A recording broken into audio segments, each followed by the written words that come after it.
Ayan mga kapakner, so nagtalip ng tukwa. Yan ating chef.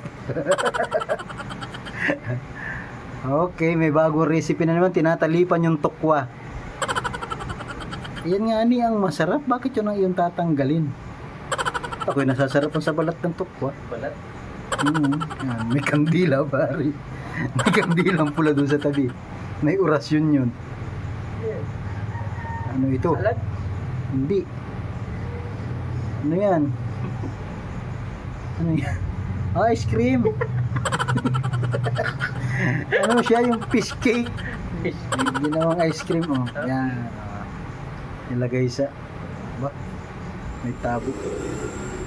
Sibuyas, bawang. Ano purpose ng kandila doon? Ay, sakto pa makapula yung damit ko. Kitang inaalaya doon.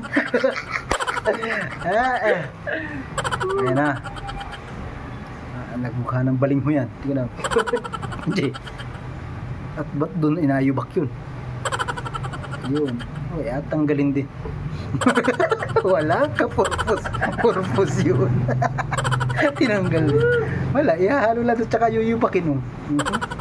Nakatikim na ba kayo ng niyubak na tokwa? Yan. Niyubak na tokwa. Tapos, may sibuyas. Daming magic sarap nun. Ayan, pare ay. Spring onion. Spring onion. Tunaw na yung kandila, oh.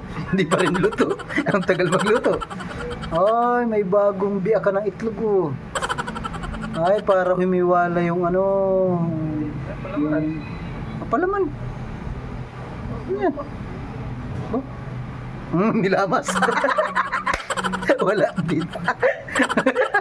Kala, hindi na kaigi pare. Nilamas.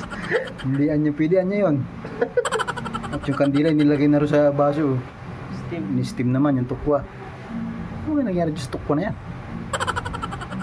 Okay, sibuyas, sili, bawang, dinikdik. May mani.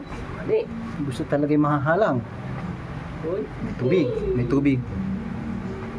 Ayan na ito na. Yung tukwa palipat-lipat.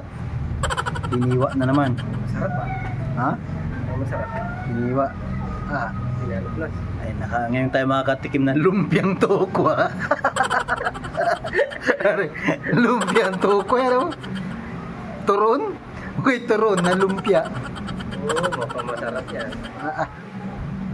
Ay, kung ang daming pinagdaanan ng tukwa na yun.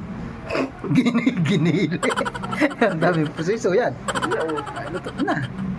At isinasaw-saw doon sa mani.